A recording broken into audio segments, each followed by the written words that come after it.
conversa. Antônio, amigo meu. Ele falou aqui, Daniel, lança a braba aí sobre o Jesus da fé, Jesus histórico e Jesus mítico. Explica as diferenças de cada um e por que Jesus histórico e Jesus mítico não corroboram com o Jesus da fé. Tamo junto.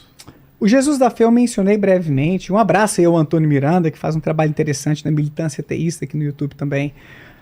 Eu falei um pouquinho sobre o Jesus da fé lá no início da nossa conversa, que é aquele Jesus que foi construído socialmente por meio dos sacerdotes da Igreja Católica ao longo dos primeiros séculos do cristianismo. Então a noção de que Jesus foi Deus encarnado entre nós foi uma construção teológica. Esse é o Jesus da fé. É o Jesus que faz milagres, que intercede por nós, que ressuscitou, que multiplicou pães.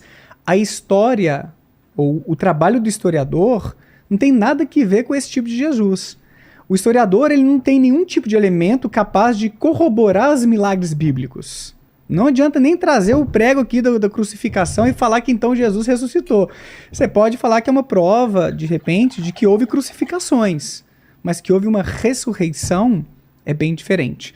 Até porque, eu não quero me estender muito, mas o Bart Ehrman fala que até mesmo é possível do ponto de vista histórico você dizer que algumas pessoas viram Jesus depois de sua morte. Agora, eu vi a minha bisavó depois da morte dela no azulejo do banheiro, que eu te contei mais cedo. Nem por isso era de fato a minha bisavó espiritualmente se manifestando, se materializando diante de mim. Podia ser uma alucinação minha.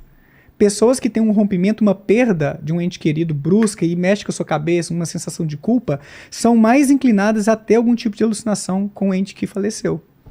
Então pode haver muita psicologia por trás dessas coisas. O próprio Paulo, que teria se encontrado com Jesus, poderia sofrer de um tipo de epilepsia. Tem um médico cientista que elaborou essa hipótese, e o Carlos Orsi, no seu livro dos Milagres, descreve isso muito bem. Paulo pode ter tido uma doença, e durante essa doença, durante uma crise epiléptica, ele pode ter visto uma luz, um clarão vindo até ele, caiu no chão, depois ficou ali alguns dias, algumas semanas sem conseguir enxergar. E tem pacientes com epilepsia que podem ter esses mesmos sintomas.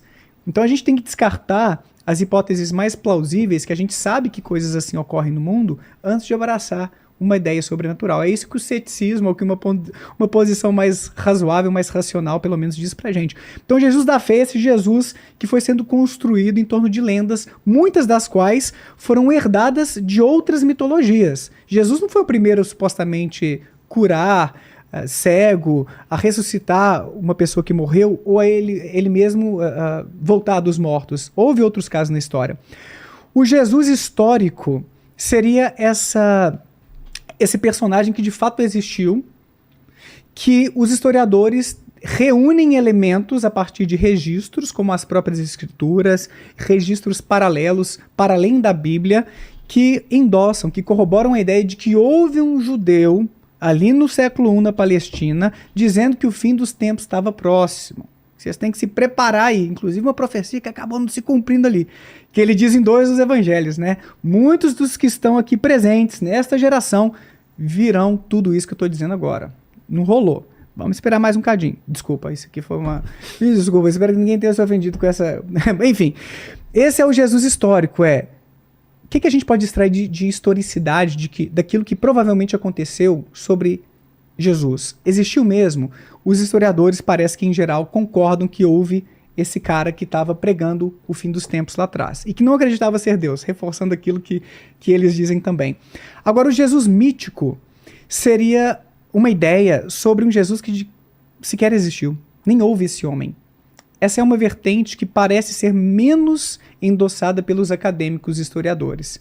Seria a ideia de que, por exemplo, o Império Romano, por parte de alguns que talvez tivessem algum interesse em manipular as massas, teria inventado a história desse homem, disseminado essa história por aí com fins políticos. Por controle de massas, talvez? Não sei. Como uma mitologia qualquer, como a gente tem as mitologias nórdicas e por aí vai. Esse Jesus mítico, né, que seria totalmente mitológico, pelo que eu sei até agora, não é a versão mais endossada pelos historiadores. Essa versão mais histórica, enquanto um judeu que acreditava no fim dos tempos e que estava enganado sobre esse fim dos tempos, nem acreditava ser Deus, mas que por circunstâncias políticas, pela sua morte, por ter arrebanhado alguns seguidores ali, acabou tendo uma relevância que se propagou e se tornou quem ele é hoje, talvez, eu acho que é muito mais provável que ele tenha existido, mas não com todos aqueles poderes que são descritos ali.